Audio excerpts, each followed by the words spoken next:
Welcome back to Kings of the North on the podcast. Doug Lesmerises, Bill Landis talking about the best, most interesting parts of Northern football. We'll do the Frantic 14, where we hit 7 different topics for 2 minutes each. We're ranking all 28 of our teams this week, Landis. Is this a fool's errand or a worthwhile endeavor? Both. Yeah. It was more of an undertaking than I realized when you first mentioned it to me, but I think it's a good way to check our teams. Not a bad slogan.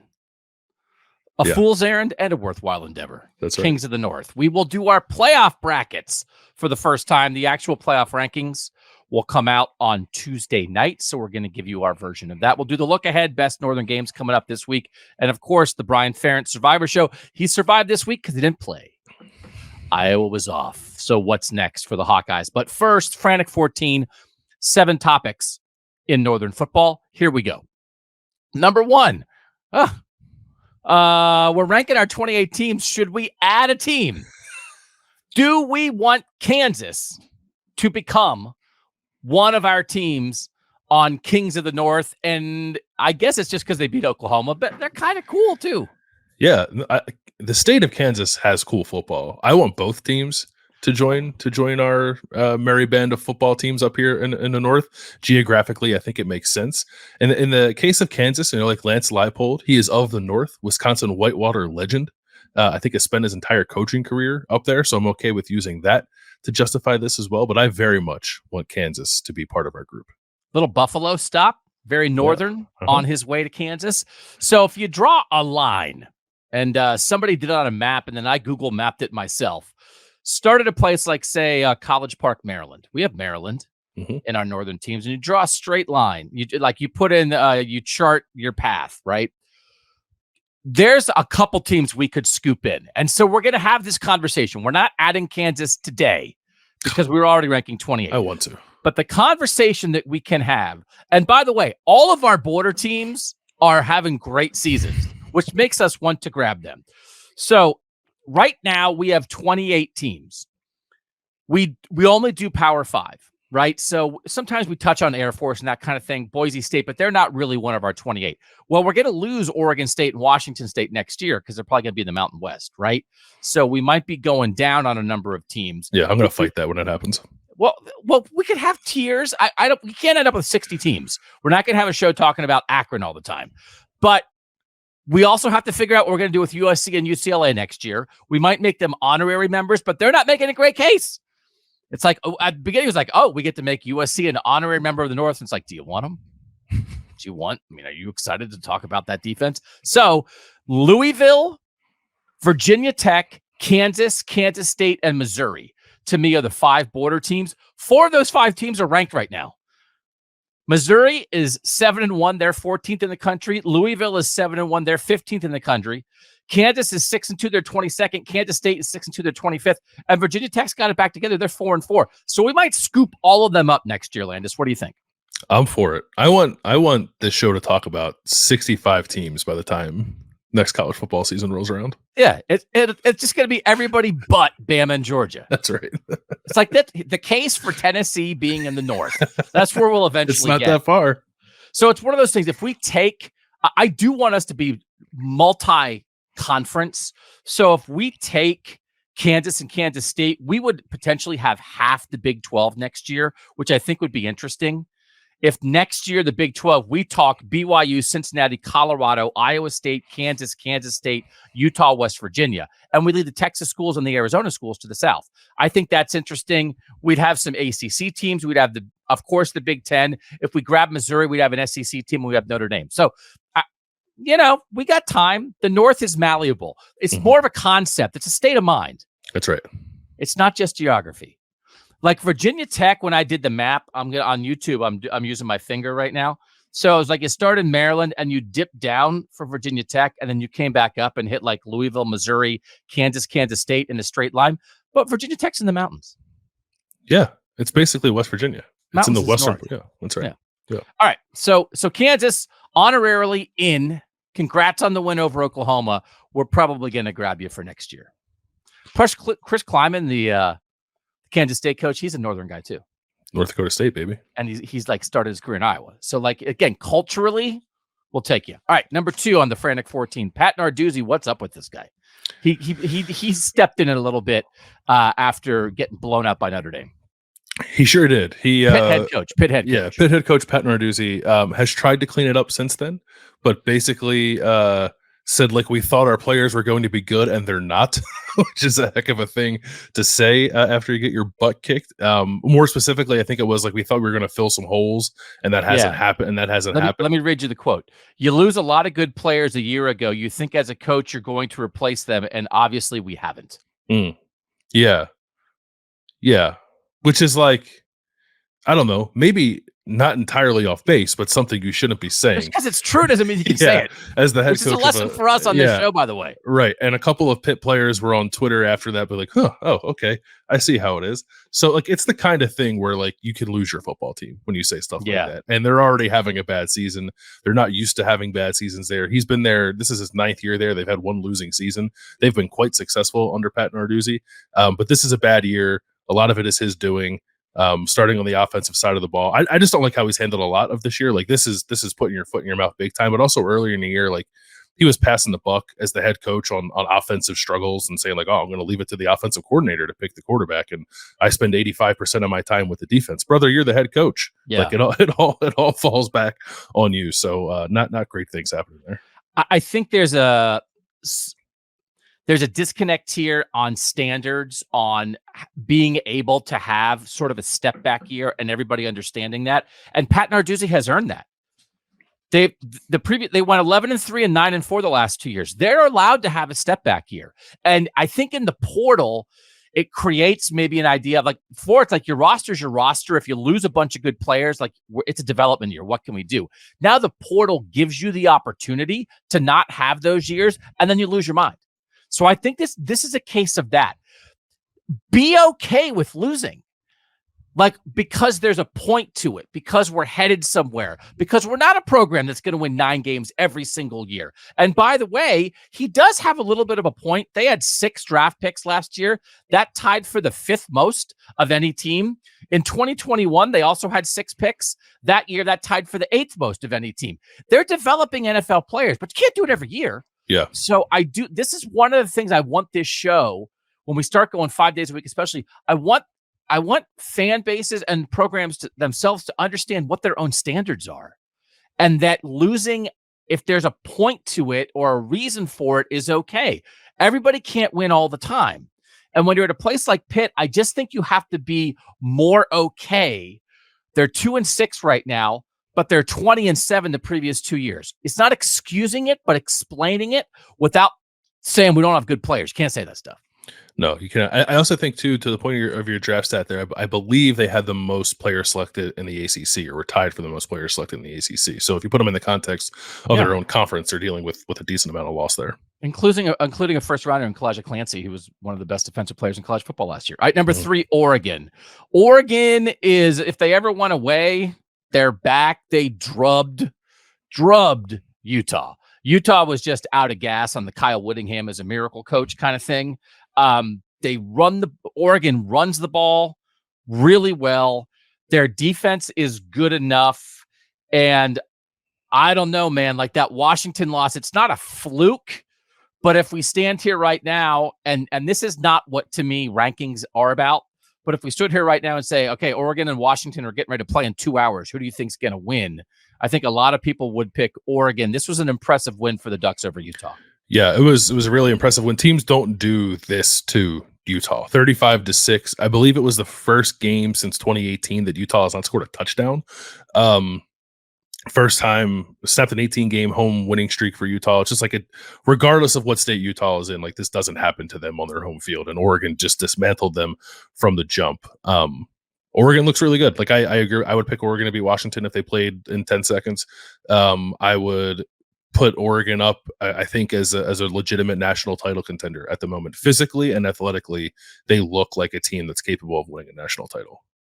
That Washington game, as people remember, they went on 3 4th downs and didn't get them, and got kind of changed the game. Their offense just puts a lot of pressure on people. Mm-hmm. They scored touchdowns on 3 of their first 4 drives in the first half, and then they scored touchdowns on their first 2 drives in the second half. They just get out on you, and all of a sudden make you play catch up. and their offense is like explosive but efficient. Again, beginning of the year is kind of like, I don't know, the kind of dink and dunk. It's like, well, it works. And like there's a high success rate to it. And so it's kind of like Penn State and Washington combined. Washington is dangerous but explosive. And now, as we've seen with Washington, if you drop 8 on them, maybe make it a little more difficult. Penn State is like more successful, but there's no explosion to it. I wondered early if like Oregon was sort of like more like Penn State. It feels like now they combine sort of the best of those two teams, that they're simultaneously incredibly successful on offense and explosive. Yeah, with the physicality that I don't think either of those other two teams have. Like everyone on Oregon's offense will hit you. Receivers, tight ends, and their offensive line is excellent. All right. Number 4 in the Frantic 14, they're playing a football game in a baseball stadium this week. Iowa and Northwestern at Wrigley Field. Northwestern played a game there in 2021. They played a game there in 2010. Before that, there hadn't been a college football game in Wrigley Field since 1938. You know, this is cool. They got to wedge it in. It is the wedgiest wedge you ever wedged when you cram. Speaking about cramming up your cram hole, cram a football field into a 100-year-old baseball stadium. It's like, okay, you might catch your touchdown into the bleachers. Do we think this is cool, though, kind of playing college games in the regular season like this in alternate venues? Yeah, it depends on the situation. Like, I think this is cool. I'm not super upset about like Northwestern moving a game from Ryan Field to Wrigley Field, because Ryan Field is kind of a terrible place to play college football. It's just dead. Like, this livens it up a little bit. I think it's a cool scene. So I don't mind it for this. Like, I'm opposed, I think, to quote unquote neutral site games, just sort of as a matter of principle, but I don't mind this. There's going to be a football game in a baseball stadium, Syracuse and Pitt, on November 11th. The following weekend, they're playing in Yankee Stadium. I think that'll be kind of cool, right? Yeah. There's bowl games, right? There's a Fenway Park Bowl game. The Pinstripe Bowl's been in Yankee Stadium for a while. I am open to, the reason I want to talk about this a little bit more, right? World's largest cocktail party. They play Florida, Georgia every year in Jacksonville. They play Red River Rivalry at the Texas State Fair in Dallas. Texas A&M and Arkansas have been playing in Arlington a lot their game. They played North Carolina, South Carolina, and Charlotte this year. Like, they find these in-between games. I would be open. I agree. I don't love it when it's the neutral non-conference game, and instead of getting it in your home stadium, it's some big generic place. I don't know if Ohio State, Michigan is the game to play it, but I would be up for like, I'm trying to think like Ohio State, or like, what if Ohio State and Penn State, the next 2 times they played in like Pittsburgh and Cleveland? I don't know. Maybe I'm forcing it. I don't know. I guess. Maybe like Ohio State, like Akron can play in Cleveland. Like, would you? Yeah, would you be okay with that? I know, but it's like, I kind of like the big game. My point is, this is different. I like the big regular season game that winds up being half fans from each school, right? Which is what Oklahoma, Texas, and Georgia, Florida, like that's built into that. I'm interested in that. I don't know how to execute it. What about what if I gave you, because I think it's easier to stomach when you sort of already don't have your own stadium. What if we played a backyard brawl at PNC Park? Yeah, let's do that. Okay, now we're into it. This is an off-season project. We can brainstorm great Northern matchups and where we can put them. And by the way, Northwestern's not going to have a home stadium for the next 2 years. They still are making sure they get all the permissions, but they're going to tear down Ryan Field and build a new stadium. They might be playing every game in Wrigley. Where are they playing? Do they know yet? They don't know yet.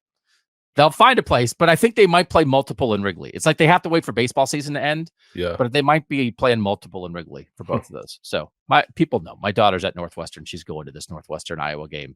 The tickets for students, I think, are usually free, and I got to pay for the Wrigley game. But it's jammed in. Yeah. All right, 5. Let's talk about the Newbins. The most interesting brothers in Northern football. Tyler Newbin was no doubt about it, one of our starting safeties on our All-North team last week. He's been awesome all year.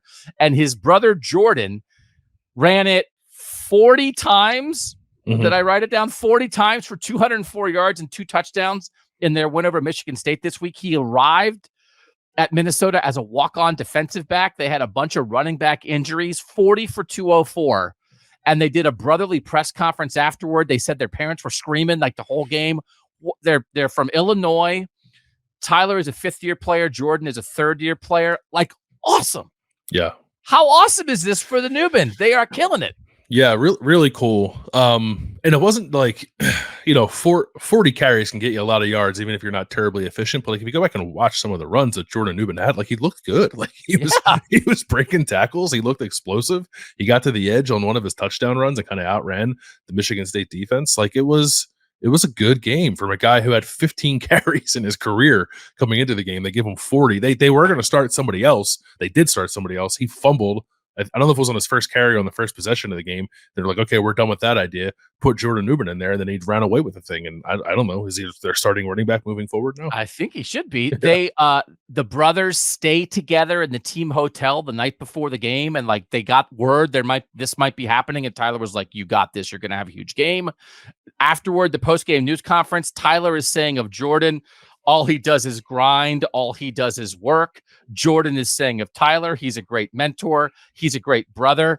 And they're like, Tyler's like, do you mean that, man? Like, it was just, it's just great. So congratulations to that family. Mom Charisse, Dad Rodney were both athletes at Eastern Michigan.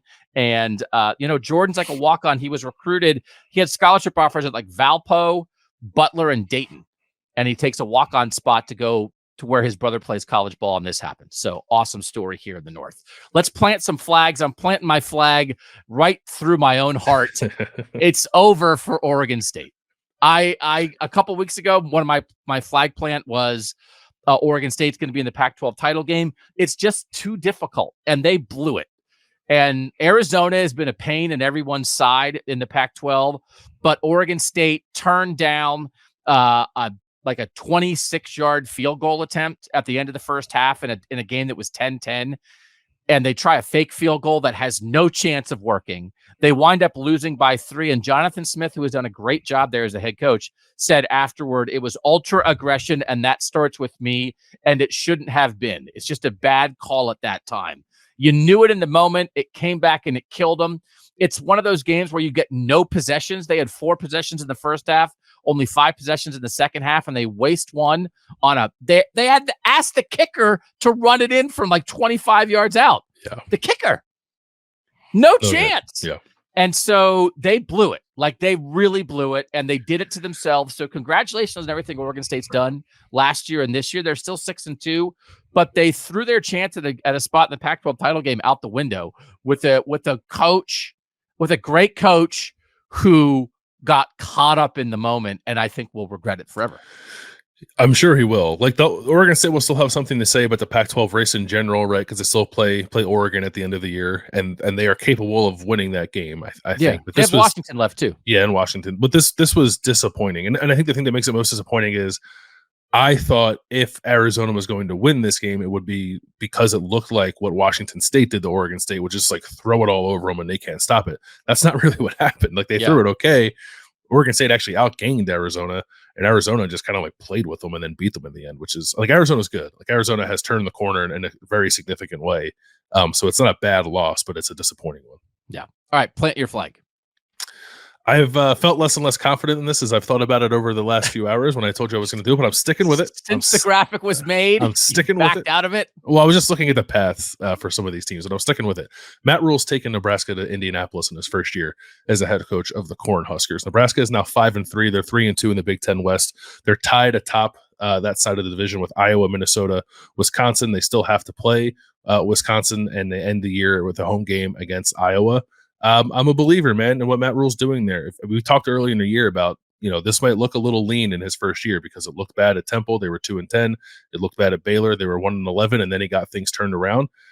He's doing it quicker here. Now, there's probably better upward mobility in the Big Ten West than there was for him at Temple and at Baylor, so that needs to be taken into account. But I actually think what they've done there, being shorthanded, like, they got a lot of injuries, especially on the offensive side of the ball, and still finding a way to win games, has been pretty impressive. I think that side of the division is still wide open, and the fact that they get to host Iowa in what I think will be the decisive game at the end of the year for that division title makes me think that Nebraska is going to win it. Started the year 0-2, 5-1 since, and their only losses to Michigan. So, like, they've been taking care of business, made a quarterback switch. Again, picked the wrong quarterback early, got to the right quarterback, and playing good football. When we come back, We'll rank Nebraska. We'll rank Minnesota. We'll rank Oregon. We'll rank all 28 teams, not Kansas.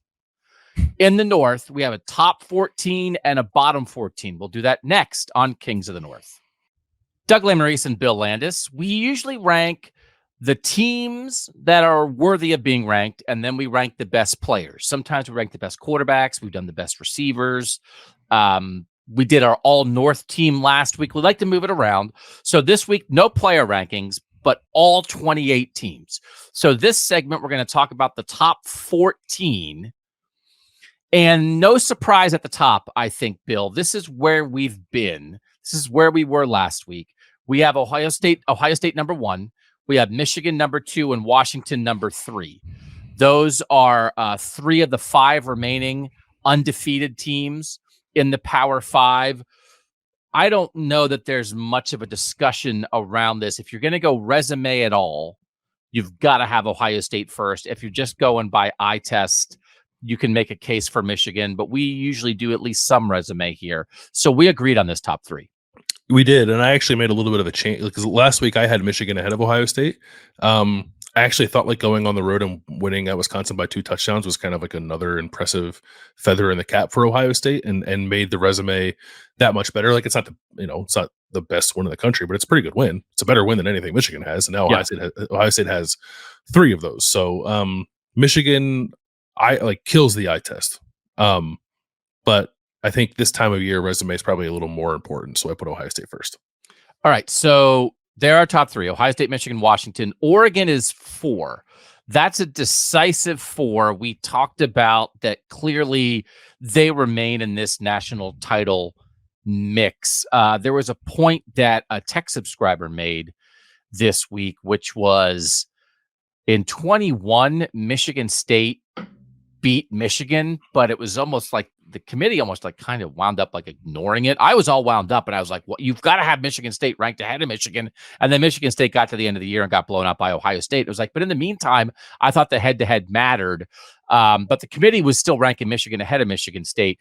I think it's at least a worthwhile comparison. I'm sure Washington will be ahead of Oregon on Tuesday night in the playoff rankings. Mm-hmm. But I'll be curious as the season goes, if Washington keeps playing close games, if Oregon creeps on them at all, because again, Oregon just looks great. Do you think the committee, there's no way Oregon's ahead of Washington for the committee right now, right? No, not right now.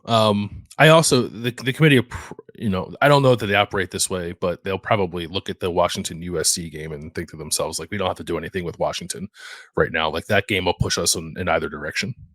Yeah, that's a big one coming up this week. Tied for 5th, Notre Dame and Penn State.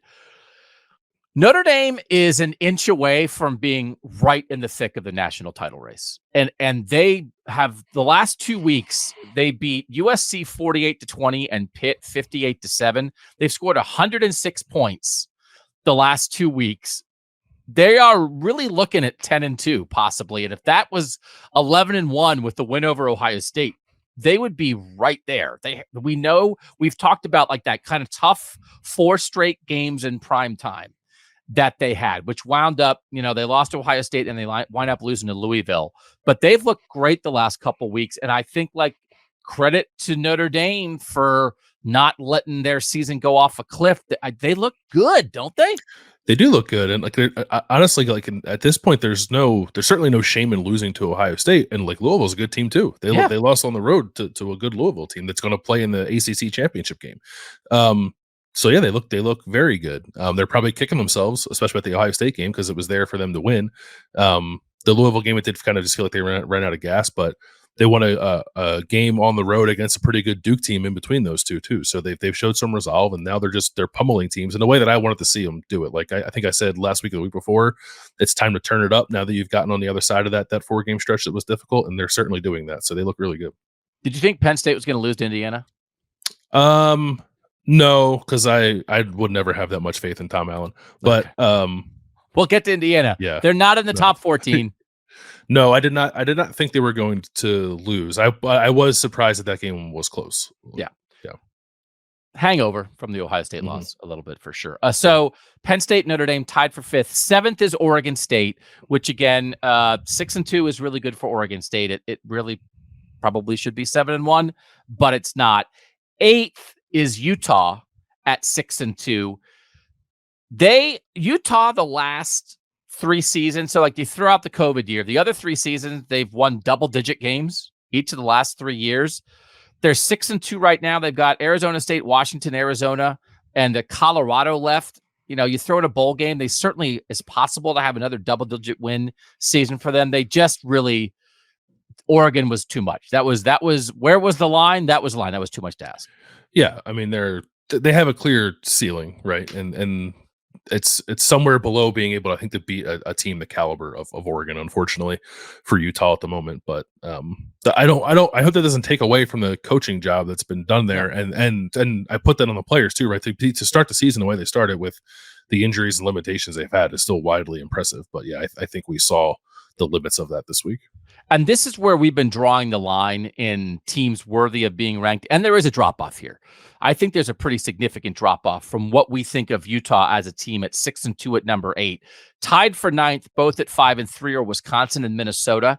I went back. Which one of these programs is better, should be better, do you think? Wisconsin or Minnesota?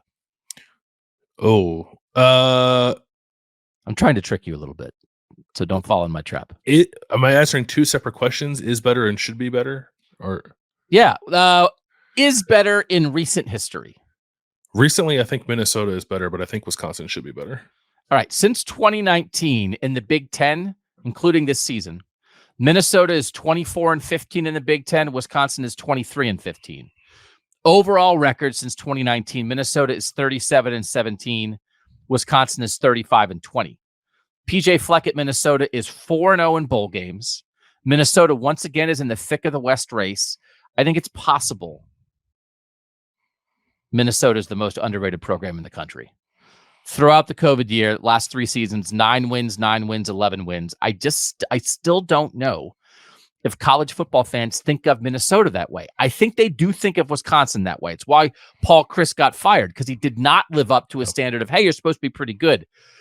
Minnesota is as good. Now, it hasn't been peak Wisconsin, but it hasn't been like horrible fall off a cliff with Wisconsin. Do you in your heart and in your soul think Minnesota is that good? Or is this like reminding you, off-season show, most underrated programs in the North? Minnesota plays good ball, man. They've been very good under PJ Fleck. And that was, I think, the vision that they had too when they brought in PJ Fleck. It's like there's no reason that a place like Minnesota, with the resources it has and its location in a major city, like shouldn't be better than it was. So yeah, they're a really good program, and I would listen to an argument for them being most underrated for sure. Like a top 10 program in the North, again, defining yourself, what you can be, what you should be, what you strive for. Okay, Minnesota, we see you. Yeah, but they've not gone to Indianapolis yet, right? They have not. Yeah, but they finished strong. I don't. Let's see what's up. Because it's like they've had some goofy games this year. Right. I mean, even their Iowa win, that's a big win for them. But it's like, it was the Cooper DeJean punt return that was wiped out. It's like, but they do win. So their problem trying to get to Indy is that they have to play Ohio State. That is correct. Yeah. In the week before Ohio State plays Michigan. All right. Tied for 11th. So that's tied for 9th is Wisconsin and Minnesota. Tied for 11th, Rutgers and Iowa, who will play each other coming up this season. Rutgers is 6-2 on track for its first winning season since going 8-5 in 2014. Is Rutgers the 4th best team in the Big Ten this year, behind the Big Three? Yes. There was a time where I thought it was Maryland, but Maryland has since fallen off a cliff. Rutgers continues to do its thing. Yeah, so I think they are. Interesting test with Ohio State this week, but like it's out there for like a really good year at Rutgers. It's out there. 13th is Iowa State, who has won 3 straight and is currently in a 5-way tie for first in the Big 12 at 4-1. Yeah. So we thought Iowa State was dead, and Iowa State is not dead. They're not dead. No. You were firing Matt Campbell like 4 flag plants ago. I was. I mean, they've already kind of exceeded expectations. I don't. It depends on what you use for that, I guess. But their preseason win total was 4.5. They've already exceeded that. like they're beating the teams I guess they should beat, right? Like TCU is not very good. They beat Cincinnati, they beat Baylor. None of those teams are particularly good. They did lose to Iowa in the Cyhawk game, but yeah, they're playing well. They're playing pretty good defense, which they normally do. I think Rocco Beck's playing a little better too, perhaps at their quarterback than he was at the beginning of the year. So they're solid. They're what I think Iowa State like should be the best version of Iowa State, which is like a tough out no matter who they're playing, and they seem to be that right now. Huge home game with Kansas this week. Huge. Mm-hmm. If Kansas was one of our teams, we'd be there. We'd be in Ames, baby. We'd be going live for Iowa State. Oh, someday. Look at you. Just pondering it, you're like, I can't believe this is my life. What a job I have that someday I'm going to broadcast live from Iowa State, Kansas. We're going to own that game. We're taking Kansas. Kansas is in. They're so in. Thank you. I'm glad we got to that point. 14th is West Virginia. We've talked a decent amount again about West Virginia this year. I don't know what to make of them. I can't tell if it's a good season or a bad season. Can it be both simultaneously? 5-3. I think like the standard of West Virginia is pretty high, which is good. West Virginia plays good football. It's a weird year. So they are either, I think appropriately, they are either the worst good team or the best bad team. And they squeaked in as the worst good team. I don't know what to make of them because like last week we're like, oh, things are looking good. Neil Brown's going to save his job. And then it's like, those losses to Houston and Oklahoma State are undoing all of that. And then they just went out and like hammered Central Florida. It's like, okay. Yeah. I don't know what to make of you. Yeah. Makes it fun or interesting, at least. Interesting is not always fun. There's a difference. Right. But West Virginia checks in at 14. So our top 14 Northern teams: Ohio State 1, Michigan 2, Washington 3, Oregon 4. Tied for 5th, Penn State and Notre Dame. Oregon State 7, Utah 8, Wisconsin and Minnesota tied for 9th. Rutgers and Iowa tied for 11th. Iowa State 13 and West Virginia 14. When we come back, we'll do the bottom 14, which starts with an interesting tie at the top of the bottom. We'll do it next on Kings of the North. All right, time for the bottom 14. Tied at the top of this group, tied for 15th, Colorado and Nebraska, who played each other this year in week 2 in a game that Colorado won in convincing fashion. But since then, Nebraska is 5-1 and Colorado is 2-4. So it probably makes sense they're tied, even though Colorado has a head-to-head 36-14 win. Yeah, I think I had Nebraska above them because like how you're playing lately, I think does matter in a conversation like this. And certainly when a game is in week 2, there is opportunity to not erase that, but add more context, I think, to the conversation. And Nebraska has done that by winning more than Colorado has recently. And also like Colorado's other best win is a TCU team that's not very good, and they've gotten their butts kicked in a couple of games. I don't know. I think I guess that's an interesting conversation. If they play like the same as the Oregon-Washington, if Colorado and Nebraska played tomorrow, who would you pick? Because it's not as cut and dry, right? There's also a conversation about what if Colorado played in the Big Ten West and what if Nebraska played in the Pac-12? Mm-hmm. Because there are no weeks off in the Pac-12, it feels like. Because even the bottom of the conference in the Pac-12 is Arizona and Cal and Stanford and Washington State, people who just in a given week can drop some points on you.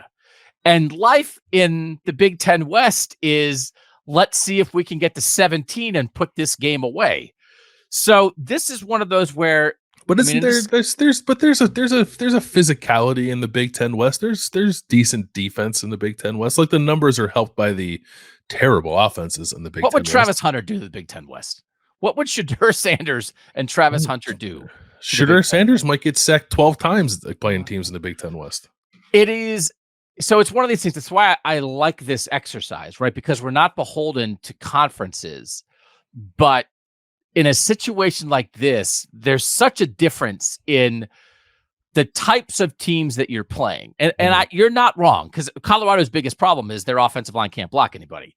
And Iowa and Minnesota and Nebraska, like Matt Rule's like, give me another shot at them, right? Give me another shot at that offensive line. And that game was close in the first half too. But like the skill that Colorado shows on a weekly basis at times when they look good, it's like, how would how would Northwestern and Purdue deal with this team?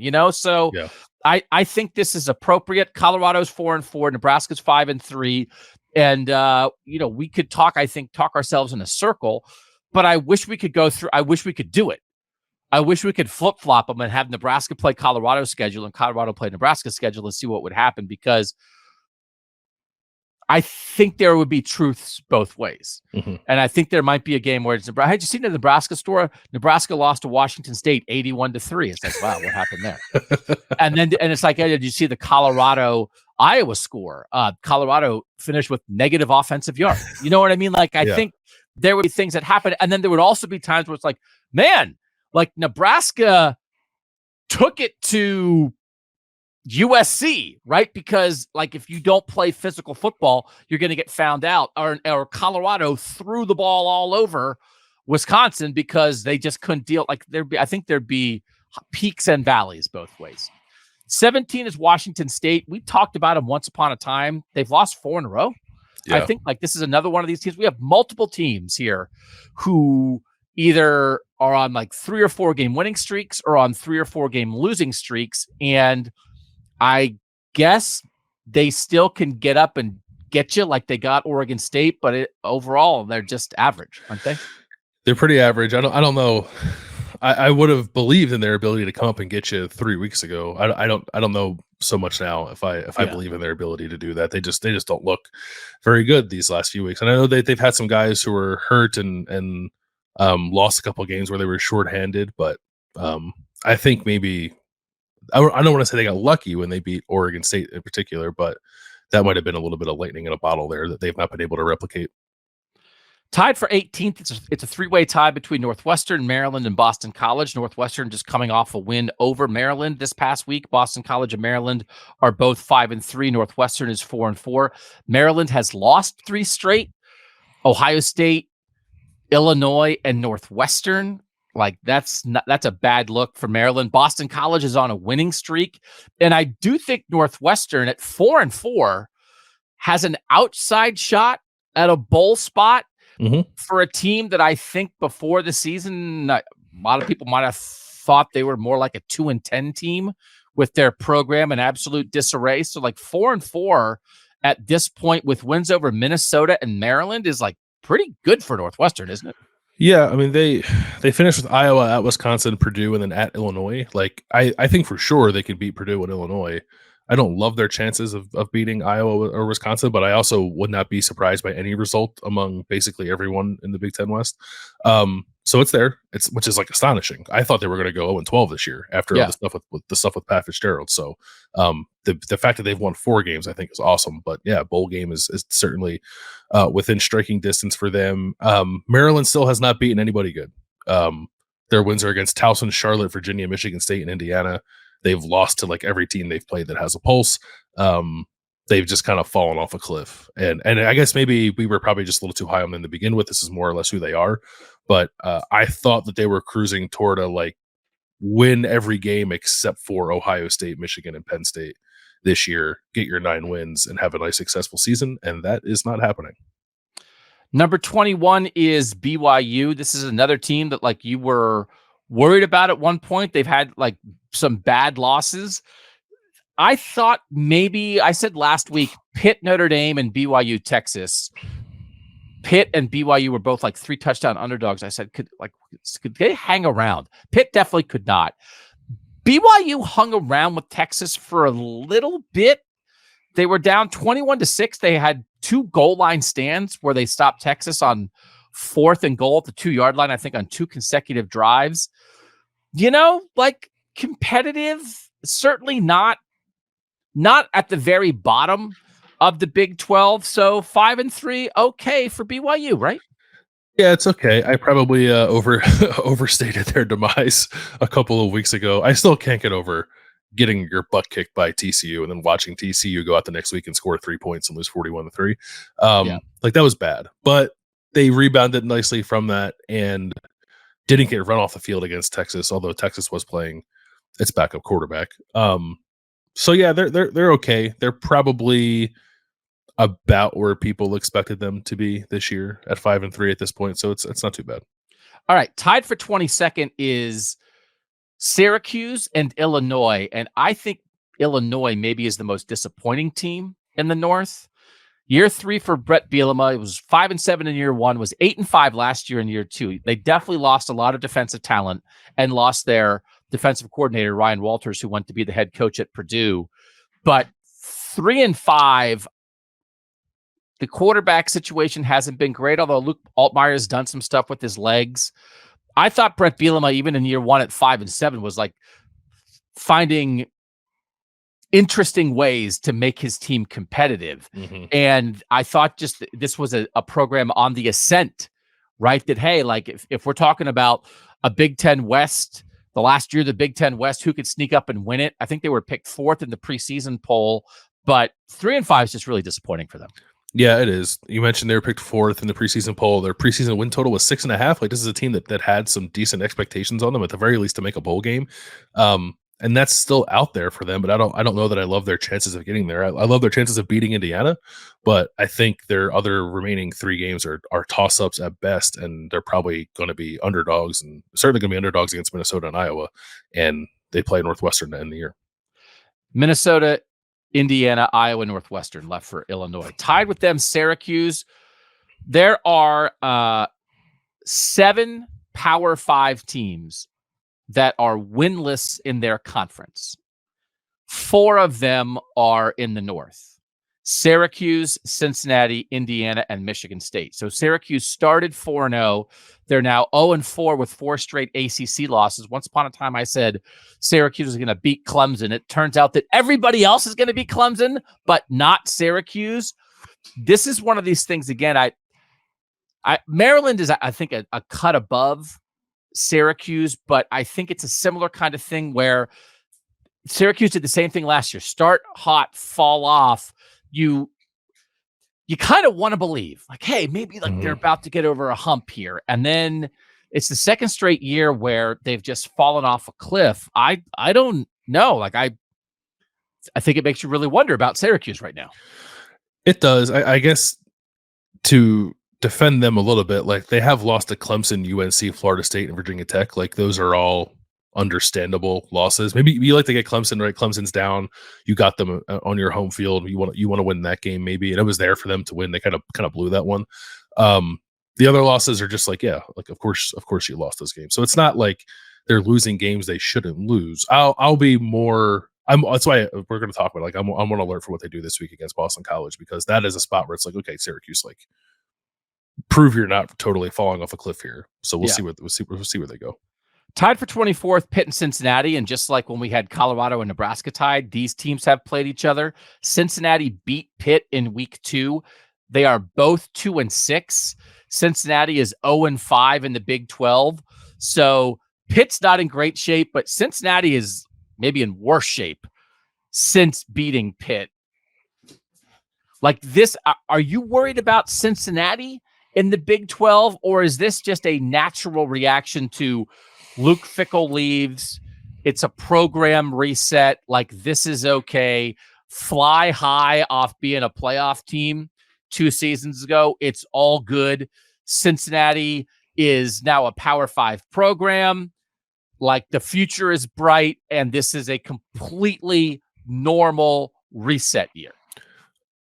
No, I'm not quite there. I'm not like in panic mode. Like, I didn't love hiring Scott Satterfield for this job either. Yeah. So I'm like on a alert for, like, this was a bad hire at maybe the worst possible time to make it.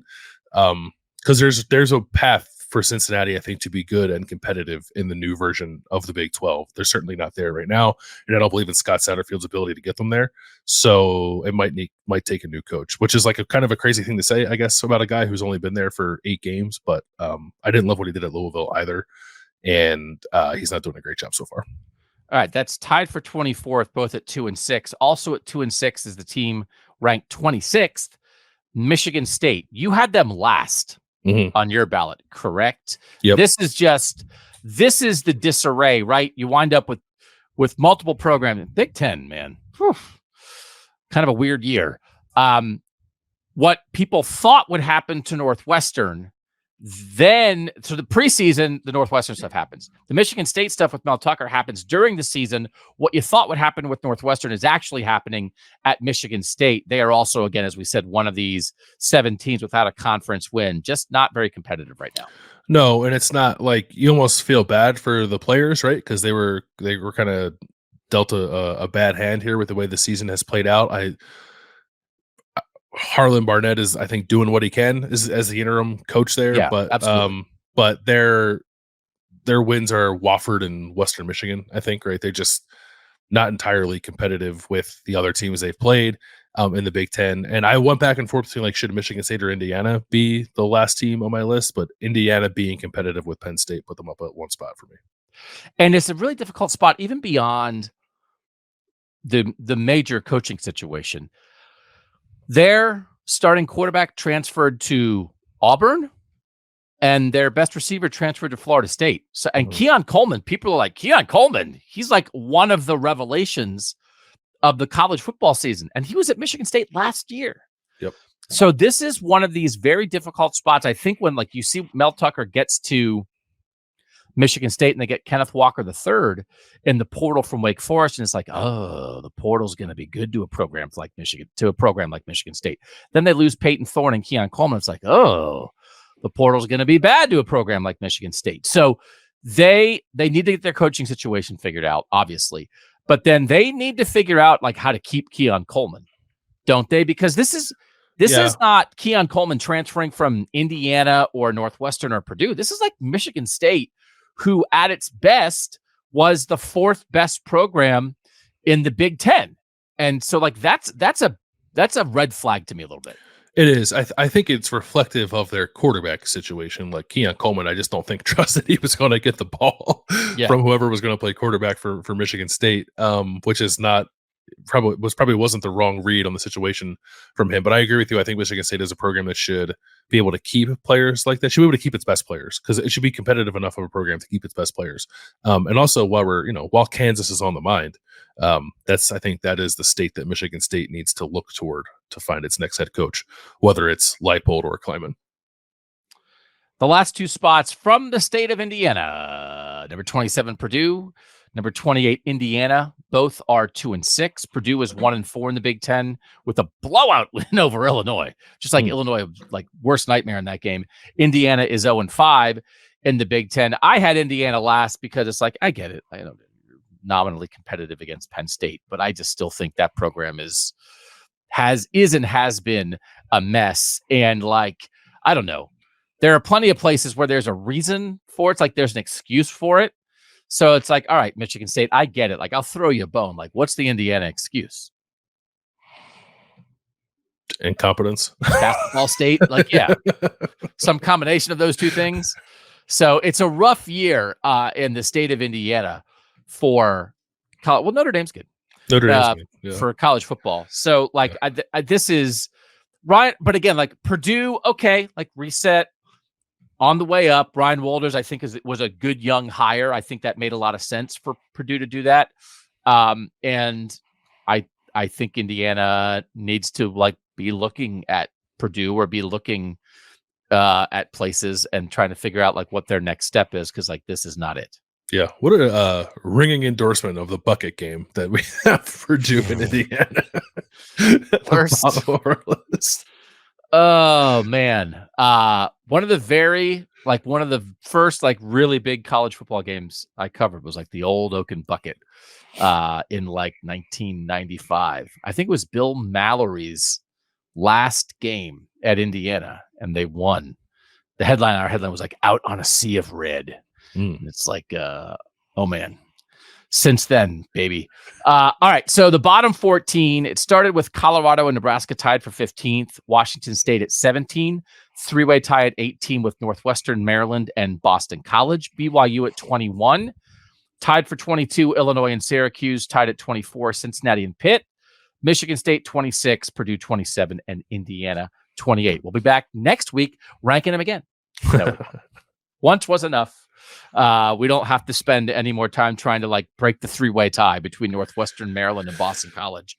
So we'll get back to ranking players next week as well, because there are definitely some Northern college football players making some moves. When we come back, though, it's playoff time. We'll do that next, revealing our brackets on Kings of the North. All right, a new segment on Kings of the North, since we are at that point in the year where the actual playoff committee will be revealing its first playoff rankings on Halloween on Tuesday night. So we are going to give our brackets now every week. This will usually be part, I think, of our Northern team rankings. We'll then show our bracket. This is not what we think the rankings will be or should be on Tuesday night. We are now officially in playoff prediction mode. So based on what has happened so far and what we think will happen the rest of the year, this is our playoff bracket. So Landis, what's your bracket? My bracket is Ohio State as the 1 seed. I predicted Ohio State would be an unbeaten Big Ten champ before the year, so I'm sticking with that. Obviously, they're on their way there. That is me predicting them to beat Michigan, and we have another month to kind of analyze that and see if I still feel the same way on November 25th, but that's where I'm at right now. Number 2, I have Georgia. The tests are lining up now for Georgia, and I guess you can argue what kind of test those actually are, but they play Mizzou this week. They have Ole Miss and Tennessee, and then the SEC championship most likely. I think if they win all those games and the SEC championship, they will be number 2, but not above an Ohio State team that will have a better resume and also a conference championship. Florida State, I think, will win out.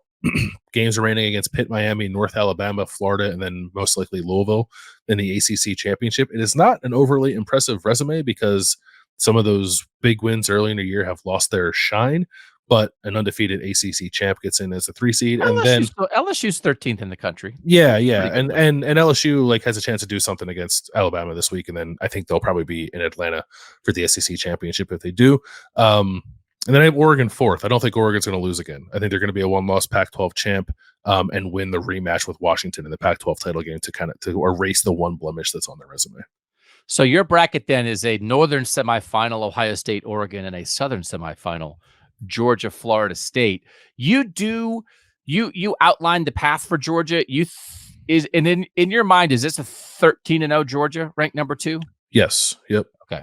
So it's 3 unbeaten teams there, and then Oregon with 1 loss. Yeah. 3 unbeaten teams. And I do so let me Ohio State is a very difficult team to analyze, I feel like, because there are enough issues for me to go like, is this really a 13-0 team? Like, with the quarterback play on the offensive line, they're really going to be 13-0, and this is the team that's going to be number 1. But then it's also like, well, I don't know. I think they absolutely have a chance to go beat Michigan. And like, who else is going to get them? I had picked them to lose to Penn State. That was my game to get got. They didn't get got. They win by up on one play by an inch against Notre Dame. So it is your Ohio State at number 1. It's an undefeated resume number 1, but is it a little bit of like and this is not a criticism of Ohio State, like a soft number 1, or is this are you a flag plant? Ohio State will be the number 1 seed, number 1. It's a soft number 1. Yeah. Because also if Georgia's 13-0 as the 2-time defending national champ, SEC champion again, there'll be a lot of people in that room, I think, that'll want to put Georgia 1 instead of Ohio State. But Ohio State's resume, I think, would unquestionably be better with Notre Dame, Penn State, and Michigan on there, as opposed like Georgia's best 3 wins will be these next 3, assuming they get, or I guess the next one, Mizzou, and then one of the next 2 against Ole Miss and Tennessee. They'll find a way to make both those teams still in the top 25. They'll be like 24 and 25 in the final rankings to help boost Georgia's resume, and then they'll get LSU and the SEC championship. So that's like a fairly impressive resume, I suppose. But I think Ohio State's will still be better. All right, I can't hold my picks back anymore. No SEC teams in the playoff. No SEC teams in the playoff. Who's going to get Georgia? No SEC teams in the playoff. What? Who's going to get Georgia? Missouri this week. Okay. So this is why. So this is an evolving. I let the results speak to me. So this is what I'm thinking. No SEC teams in the playoff. No SEC teams in the playoff. This is why. This is a humongous week. Georgia against number 14, Missouri. Alabama against number 13, LSU. One of those teams is going to lose. either Alabama or Georgia loses this week. As you mentioned, we have everyone since the preseason be like, Georgia's not going to play anyone. Right at the moment, their next 3 games are against top 20 teams. My path to no SEC team in the playoff is something like Georgia loses to Missouri this week and then loses in the SEC title game. And that's 2-loss Georgia. But the team they lose to in the SEC title game already has 2 losses, whether that's LSU or Alabama, because there's just enough goofy stuff happening. And I think everybody in the SEC is vulnerable in one way or another. That includes Brock Bowers being injured for Georgia. And I just don't think everybody's going to steamroll. And so I'm doing this for now. Get a week from now, if Georgia and Alabama both won this coming weekend, I'll have an SEC team in. But for now, out. In that scenario, Bill, do you think they'd be left out, or do you think the committee would be like, that's a really strong 3-loss SEC champ. We just gotta put Ole Miss in. No, I think in your scenario they do get left out. I was curious where you were going to go with it, because if it was Georgia merely taking 1 loss and still being the SEC champ, they get in over what you have, I guess, as a 1-loss Michigan at the moment, right? Right. Yeah. So it is. There's no 1-loss SEC team. Yeah. So I think that's on the table, right? So it's on the table because there are 2 difficult games this week. Bama doesn't play anybody. I guess the rivalry game, they could always lose to Auburn, but Bama finishes LSU, Kentucky, Chattanooga, Auburn. So LSU this week is the Bama test. And, LSU already has 2 losses because they lost the non-conference. There's just a lot of goofy stuff. So that's why I don't have any of those teams in. What I do have is Ohio State number 1, soft. I don't know if they're going to beat Michigan or not, but if I'm giving them a slight edge now, then that means I don't think they're going to lose any other games. So I'll have Ohio State at number 1 in my playoff bracket. I've picked Florida State to win the national championship before the season. So I have undefeated Florida State at number 2. I have Washington at number 3. I've liked Washington since the preseason. I get it with the Oregon stuff, the Pac-12, anything could happen. I still think it's possible there's no Pac-12 team. So I can see myself evolving to a point where I have 2 Big Ten teams, Florida State and an SEC team, and nobody from the Pac-12 because they all beat each other up. And I do have Michigan as a 4 in here. Now, Ohio State has a much better path to the playoff as a 1-loss non-champ than Michigan does, because of the fact that right now, this very second, Ohio State has 3 better wins than Michigan does. But Michigan is going to play Penn State. So that would be a great win for Michigan, especially if they if they could go blow Penn State off the field, beat Penn State more convincingly than Ohio State did. And then, play a really competitive game. It's one of those things where resume really matters, but if Ohio State and Michigan play each other, Landis, and when they play, they look like the 2 best teams in the country. And one of them winds up 13-0 and one of them winds up 11-1. Yes, resume matters, but if the committee's eyes are telling them those are the 2 best teams, I think that will carry a lot of weight, and I think that's possible. So that's why I remain very, very possible on 2 Big Ten teams in. Yeah, I think because it's dangerous to use any kind of precedent, I guess, with the playoff committee, but I don't think you would have watched Ohio State and Michigan last year and really thought that, right? And Ohio State got in. Ohio State got in anyway. They had some help, but they got in anyway. So I think if it does, if it unquestionably looks like that, I think you're right. That conversation will carry a lot of weight in the room. Do you have your Washington pick here? Do you have them getting through this gauntlet of USC, Utah, Oregon State unscathed, or do you think they might take a loss? No, probably scathed. So it's a strong 1-loss champ. But again, in the preseason, my preseason picks, I didn't pick a Pac-12 team to get in, not because I didn't think the Pac-12 was good, because I thought the Pac-12 was too good. So I still think it's possible that plays out and that you wind up in a situation where there's not a 1-loss Pac-12 champ, that the Pac-12 champ has 2 losses and then it doesn't get in. So my Washington pick is soft also. So I'm not definitive of that. I'm very curious to see how this Washington-USC game goes. I have a question about Washington. Do you want me to ask you it now, or what should I wait till we do the look ahead? No, ask me now. Ask me now. Non-zero chance they lose their next three? USC, Utah, Oregon State. Non-zero. Okay. Non-zero. I mean, what Oregon did to Utah, where it just sort of overwhelmed them offensively, and Utah with their battered offense just can't keep up. I think that's a path for Washington as well. Just a lot of questions about, Washington's defense is not great. And then if they've not been figured out offensively, but figured out how to slow them down, figured out how to make it difficult, figured out how to keep them from scoring a touchdown every single drive, I think Oregon State has a chance to shorten the game on them. And I think USC has a chance to win like 52-51. Yeah. Right. So we're going to find out a lot about Washington. And the last 2 weeks have not been good. I thought there was going to be a huge bounce back week for Washington last week, and it wasn't at all. No, they were messing. There was a point where I thought they were going to lose at Stanford. Which is not a position you want to be in, because Stanford's not very good. Yeah. So that has not gone very well. So I still think it's pretty wide open.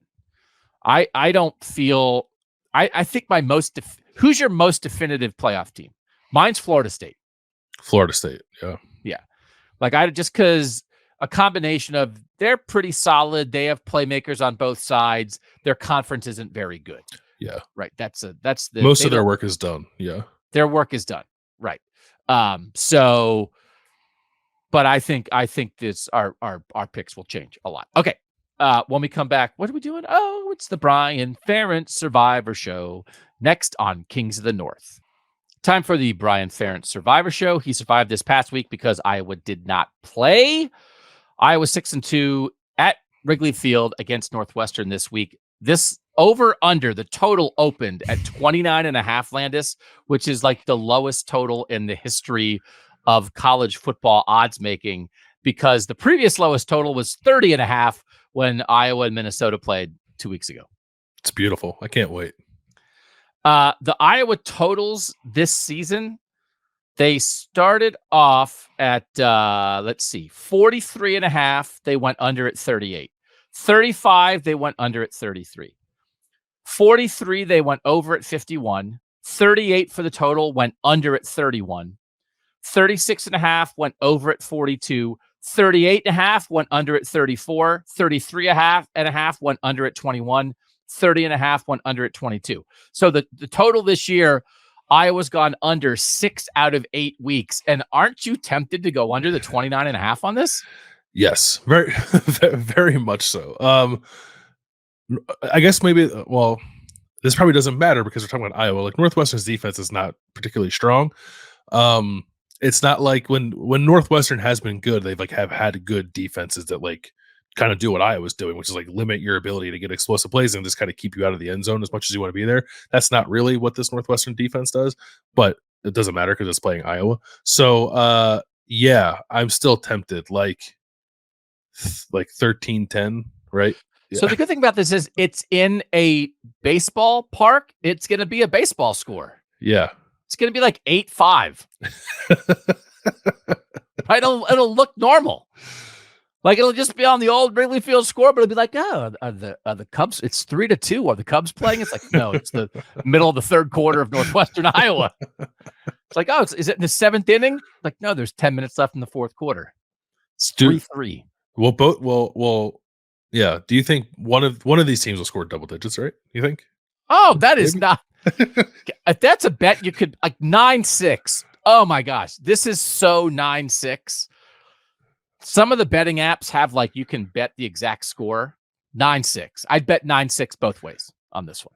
Oh yeah. Okay. Yeah. 0 touchdowns. Definitely on the board here. And this is more again, Northwestern's defense isn't great. If this is under 29.5 now, they get Rutgers next week. That could be an even lower total because that's 2 good defenses. 2 good defenses and 2 teams that have no interest or ability to throw the football. Iowa Rutgers might be 26.5. So it's this Wrigley game at Northwestern, then it's Rutgers, Illinois, Nebraska. The chance to win to the division from ESPN in the Big Ten West, they have Iowa at 41%, Wisconsin at 37%, and then Minnesota, Nebraska around 10%. Iowa with a 41% chance to win the West. hurts my heart. Sounds like it. It was choking you up there a little Nobody, bit. Yeah. nobody wants that, right? We are officially rooting for Iowa fans, for Iowa players, against the Ferentzes, and hoping for enough close losses that no one has to watch Iowa in the Big Ten championship game. Is that a fair assessment of Northern and Big Ten football fandom? I think so, right? We certainly would like for Iowa's players and fans to get the opportunity to play in and watch their team compete for a Big Ten championship. But it's necessary that you do not get there this year for your for your long-term health to get rid of Brian more specifically. Yeah. Cade McNamara, the injured quarterback, the transfer from Michigan, announced this week that he'll be back next year. That it is his plan to return. He had a season-ending injury. So, that was a guy who was expected to bring a higher level of quarterback play this year to Iowa. And like so many of the best Iowa offensive players, they've lost Eric All, they've lost Luke Lachey, they've lost Cade McNamara. It's just really rough for those guys. So that's good news for Iowa, good news for Cade McNamara that he'll be back. And we just have to, I wanted to bring up just a really important person in this conversation about Brian Ferentz, who, again, if you're tuning into the Brian Ferentz Survivor Show for the first time, the reason we're doing this, the reason everybody in college football is talking about this when actually Iowa's 6-2, which is a pretty darn good record, is because Iowa put in his contract. He's the offensive coordinator. If they don't score 25 points a game, he's not going to have a job. He's the son of head coach Kirk Ferentz. They're nowhere near averaging 25 points a game. But Gary Barta, the athletic director, who put that in the contract, and again, to get around the nepotism rules in place at Iowa, Brian Ferentz directly reports to the AD, not to his dad as the head coach. Although when I talked to Gary Barta a year ago about what's going to happen with Brian, he was like, well, we'll have to see what Kirk says. And it was like, okay. And then he retired. Retired. So I don't know if that conversation retired him, but I was just like walking from the Iowa press conference to the Ohio State press conference. I was like, hey, that's Gary Barta. I'm going to go talk to him. And he was like, what? And he's like, why did I ever talk to that guy? So Beth Getz is the interim athletic director.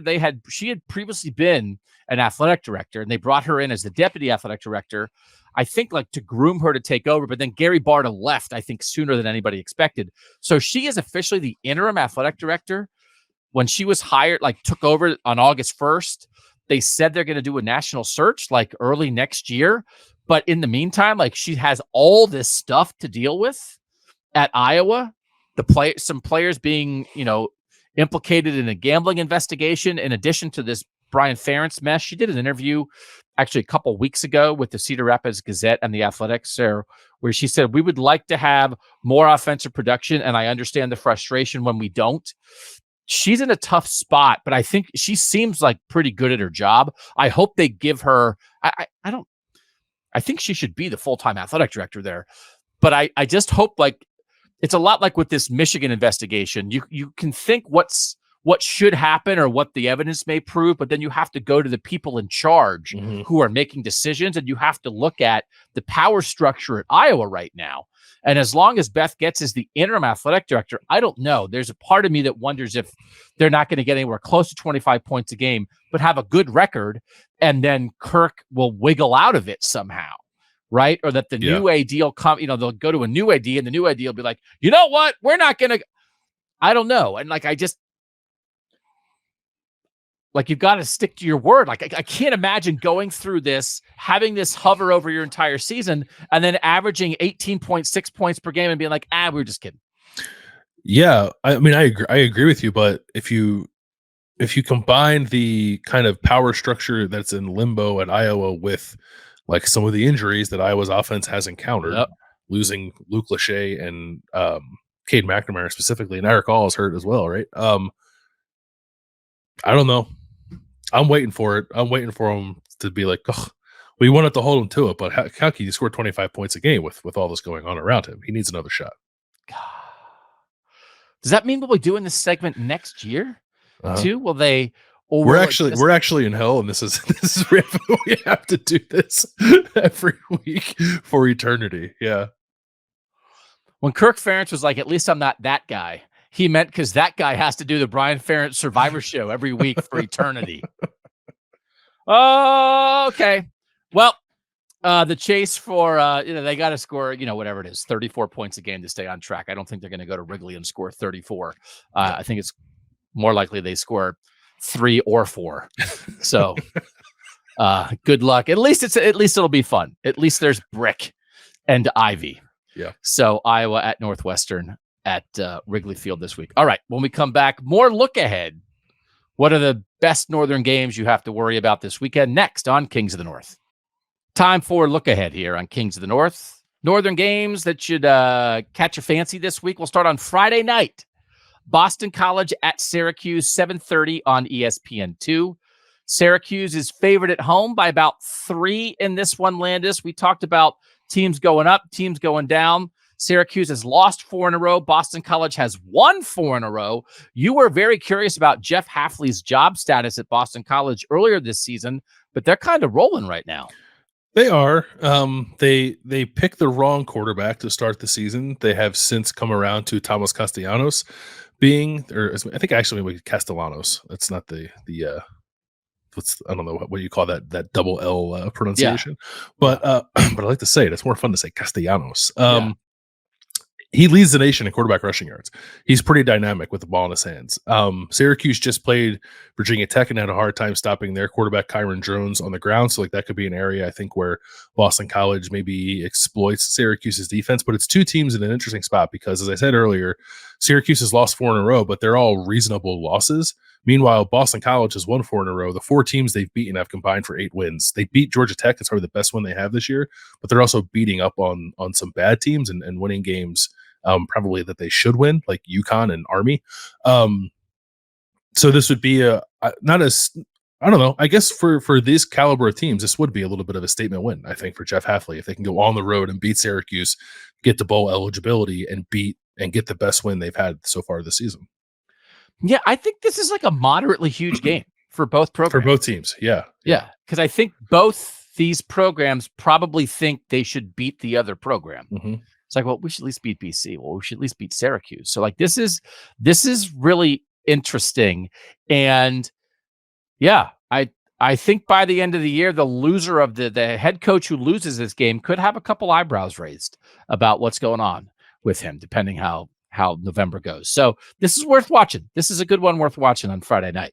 Saturday afternoon, Ohio State at Rutgers, noon on CBS. Ohio State, the line opened at 19. I think it's actually dropped to 18.5. Are you expecting Rutgers to hang? Is that like this Rutgers defense is good enough? The Ohio State offensive line and quarterback play are questionable enough that they hang? If hang means cover, then or keeps it within 3 touchdowns, I think it's on the table. Rutgers defense is really good at limiting explosive plays. They're going to make you work the ball down the field, and Ohio State has not been good in the red zone. So that's part of it. Ohio State as a defense, has not really had to contend with much of a quarterback run threat this year, and Gavin Wimsatt will give them that. He's a pretty good run threat. Rutgers, does not throw the ball. It's all going to be about, can Rutgers run it enough to hold it, I think, is the key here. And then there's enough special teams nonsense too that Greg Schiano likes to get a little crazy with the special teams. Are usually a pretty good special teams program, and Ohio State is not at the moment. So combine all 3 of those things and maybe you get a 28-10 kind of game for Ohio State. I wonder if this is a get right game for Ohio State after kind of slogging it out against Penn State and Wisconsin the past 2 weeks. They go to Piscataway and put it on somebody. So yeah, that's definitely on the table. Yeah. Rutgers defense has been good, but they've also not had this face Marv yet either. Yeah. All right. Notre Dame at Clemson. This is also a noon start. It's on ABC. Notre Dame is a road favorite in this game, favored by 3.5. Clemson has a chance to have its first losing record since 2010 in Dabo Swinney's second year. Clemson's fallen off a cliff. Clemson has Notre Dame, Georgia Tech, North Carolina, and South Carolina to end the year. I don't know, man. They're 4-4. That could be 1-3. maybe to finish the season. I think Notre Dame might go put it on Clemson in this one. What do you think? Yeah, I think Dabo is going to learn all about God's name, image, and likeness in this one from Notre Dame. I think because this would still be a big win for Marcus Freeman and Notre Dame because Clemson still carries even the field on the field of play. It isn't as good. It's still Clemson, man. Yeah, it's still a little bit of a helmet game. I think. And like again, I want to see Notre Dame kind of roll through the back end of the schedule here because I think they should. Clemson's defense is still good. Their offense is not particularly good. Probably like a low scoring, tighter kind of game because of that. Because I think both these defenses are very good. But yeah, I think Clemson is slipping and could find itself slipping even more after this one. Notre Dame just has a chance to wind up with like a great year. They really do. This really could be a building block for the Marcus Freeman era. Like this is like a great November. I think really propels Notre Dame. I think it gets the attention of recruits. I think it fires up the fan base in a real way. And I think it puts Notre Dame like on the map. Like there's a spot open. Notre Dame, Clemson's been this team, like a regular contender. Like they've been slipping the last couple of years, but even you have to remember Clemson, if Clemson wins its last game of the regular season last year against South Carolina, it makes playoff. And they lost. So like that's how close they were. This is not what last year people were like, oh, Clemson, man, they've fallen off a cliff. They've got to get a new quarterback. They got to get a new offensive coordinator. Clemson would kill for last year's season at this point right now. This is a new world for Clemson. Notre Dame could take this spot, right? Like if we're doing tiers, Notre Dame could knock Clemson down a tier and climb up a tier. And I think this is a really interesting, Notre Dame's not a full ACC member, but a bit of a passing of the torch game, maybe. Yep. Noon on ABC. Penn State at Maryland. It's 3:30 on Fox. Penn State on the road, favored by 11 or 11.5. Penn State in the series, 42-3 against Maryland, but Maryland did beat Penn State in the COVID year in 2020. I feel like listen, Michigan and Ohio State are kind of just a different deal, but like this is like Maryland's game. This is kind of like the game that I think Maryland would always hope to define its program by. But, Penn State looked vulnerable against Indiana last week, but Maryland looks a lot more vulnerable. I think this might be a get-right game for Penn State, too. Yeah, it certainly could be.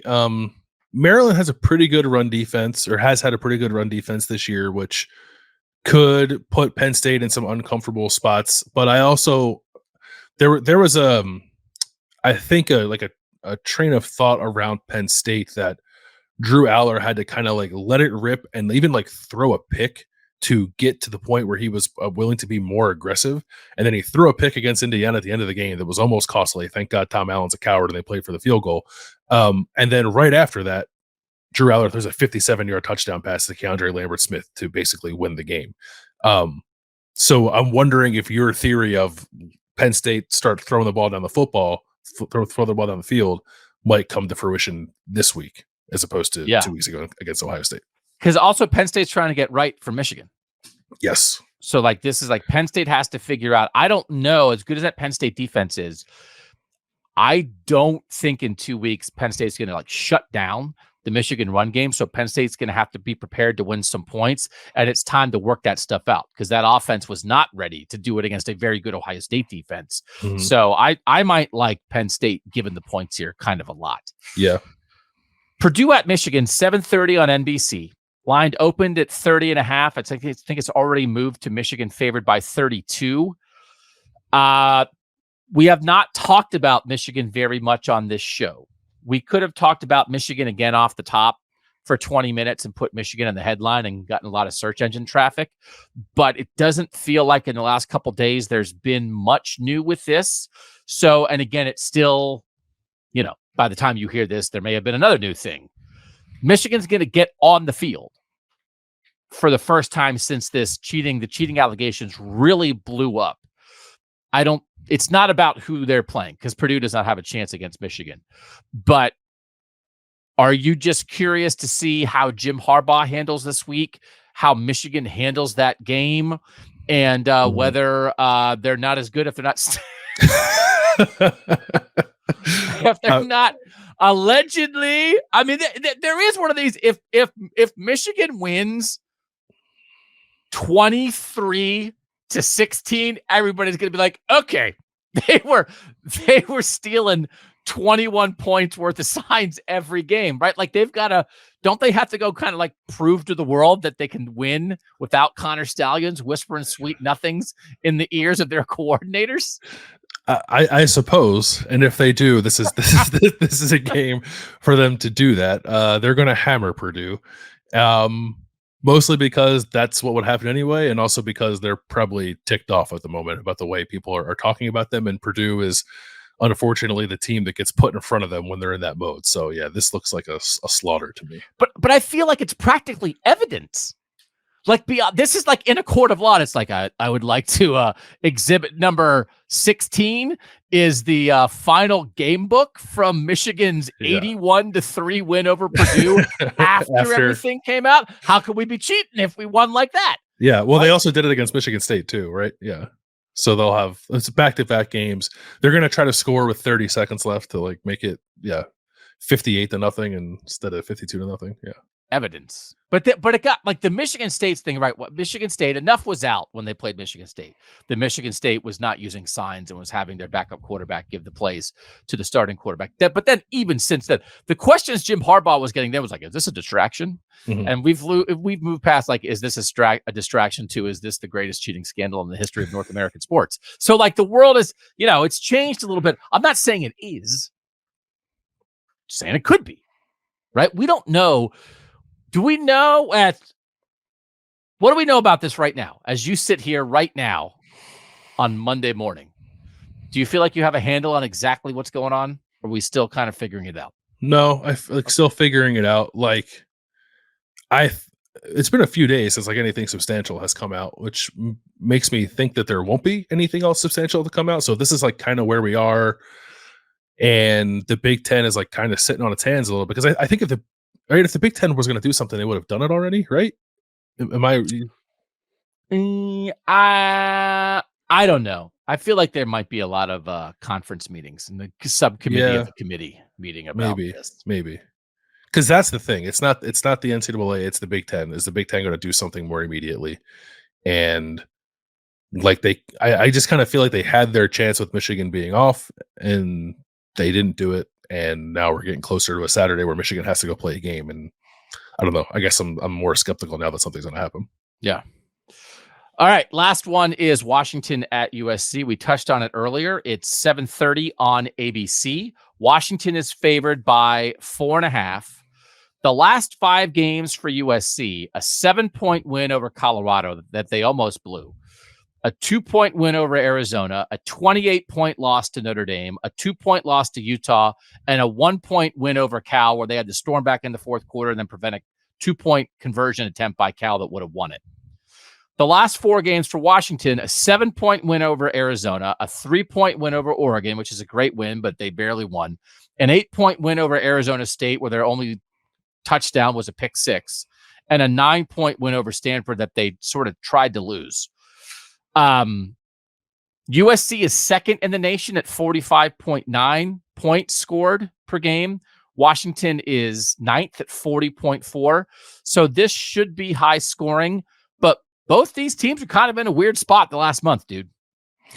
They are. I have no idea what's going to happen in this game, other than there's not a number too high for the over.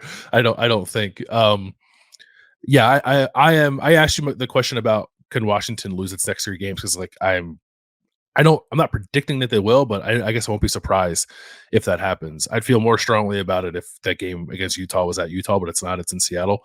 I don't love the spot for Washington. They're just not playing good football lately. I think they're -6 in turnover margin their last 3 games, which is pretty bad. So not only are they playing poorly, they're also not protecting the ball the way they should. And I don't actually think their defense is very good, and I think USC is going to put points up on them. Maybe this is an opportunity for that passing attack for Washington to kind of get back to the place it needs to be for Washington to make the run it wants to make, and that could be enough to beat USC. But I wish they were playing better, because going into the game the way they're playing, I don't love it. I also wonder if this is a get right game though, because the USC defense is so unreliable that Frantic is like, oh, thank goodness we're facing USC. Yeah, because I feel like some of the coverage from the USC, it's like they gave up 49 to Cal, and people are like, the USC defense may have given up 49 to Cal, but they did stand up tall on that 2-point conversion attempt, and it's like, I don't know. If anything that comes after the but, when the beginning of the sentences gave up 49, I'm not too interested in what comes after the but. So USC couldn't stop Notre Dame. Mm-hmm. So I don't know if they're going to be able to stop Washington. And so the Pac-12 is like, Pac-12 is not the Pac-12 really good. Like, I think like the 9th best team in the Pac-12 might be like the best 9th best team any conference has had in the playoff era. And I don't even know how we would investigate that. But like, there are no weeks off in that place in the way that, listen, come on. In the Big Ten, it's like, all right, Purdue, Indiana, Michigan State, Illinois, probably Northwestern, like there are weeks off. And I think Washington's been caught up a little bit in that. I don't want to make excuses, but I do think I want people to we have to understand that like Arizona, when Arizona was giving it to USC a couple weeks ago, I said like USC is having trouble with desert Maryland. I think Arizona would beat Maryland by 5 touchdowns. Yeah, they have risen above desert Maryland. Yeah, for Arizona State might be desert Maryland. Yeah. So I mean, it's like, would Stanford win the Big Ten West? Like, I was just gonna ask you, like, so Stanford's 2-6 or 1-5 in the Pac-12. If they were in the Big Ten West, what would their record be? Yeah, Stanford's like, I can't believe the Big Ten didn't want us. What are we doing? So, yeah, the Pac-12's good. So, but I don't know. I think it's get right opportunities for Ohio State, Penn State, and Washington this week. So I'm very curious about how that works. Okay. We will be back next Monday to react to everything that happened over the weekend. We'll be previewing Michigan, Penn State. A week from now is just some really good Northern football coming down the stretch here. And we're so grateful that you guys are with us for now. For a great producer, Mike Yorstowski. For Bill Landis, I am Doug Lesmerises, and that was Kings of the North.